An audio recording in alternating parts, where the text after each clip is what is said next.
সিলেটের জকিগঞ্জ উপজেলার ফুলতলী সাহেব বাড়ির পুকুর থেকে আবারও লাশ উদ্ধার করা হয়েছে।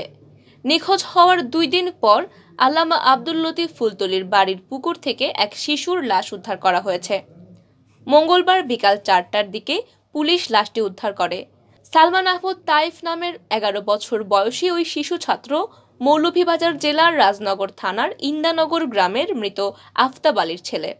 সে সাহেব বাড়ির মাদ্রাসায় হিফজ বিভাগের ছাত্র। মৃত্যুর বিষয়টি নিশ্চিত করেছেন জকিগঞ্জ থানার ওসি মোহাম্মদ মোশাররফ হোসেন। ওসি জানান, তাইফ গেল 5 মার্চ নিখোঁজ হয়। এই মর্মে পরদিন 6 মার্চ সোমবার থানায় একটি জিডি করেন মাদ্রাসা কর্তৃপক্ষ।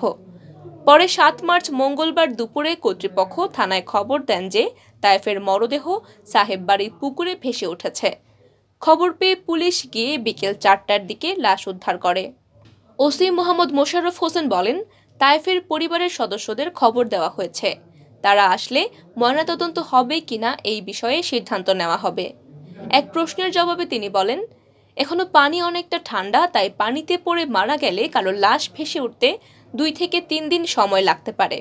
এই মৃত্যু রহস্যজনক নয়। উল্লেখ্য, এর আগে গত 12 ফেব্রুয়ারি ফুলতলী সাহেব বাড়ির পুকুরের পানিতে ডুবে মারা যান এক ব্যক্তি। পরে 6 ঘন্টা তৎপরতা চালিয়ে স্থানীয় জনতা রাত 11:15টার দিকে তার লাশ উদ্ধার করেন। মারা যাওয়া খসরু মিয়া সিলেটের বিশ্বনাথ উপজেলার লালাবাজার এলাকার বেতসান্দি গ্রামের মাস্টার শামসুদ্দিনের ছেলে। খসরু মিয়া কিছুটা মানসিক ভারসাম্যহীন ছিলেন। তার স্ত্রী পরিবারের সদস্যরা তাকে নিয়ে ওই দিন সিলেটের বিভিন্ন মাজার জিয়ারতে বের হয়েছিলেন। বিকেলের দিকে আল্লামা ফুলতলীর মাজার জিয়ারতের উদ্দেশ্যে সাহেব বাড়িতেও যান। বিকেল 5টার দিকে খসরু মিয়া সাহেব বাড়ির পুকুরে গোসল করতে নামেন। এ সময় তিনি মাঝ পুকুরে চলে গেলে হঠাৎ ডুবে যান। পানিতে তলিয়ে যাওয়ার পর খবর পেয়ে ফায়ার সার্ভিস ও পুলিশ ঘটনাস্থলে এসে পৌঁছে। কিন্তু সন্ধে হয়ে যাওয়ায় ফায়ার সার্ভিস দলের ডুবুরিরা পর্যাপ্ত আলোর অভাবে উদ্ধার অভিযানে নামতে পারেননি। তবে স্থানীয় কয়েকজন মাছ ধরার বড় জাল ফেলে খসরু মিয়াকে উদ্ধারের চেষ্টা চালান।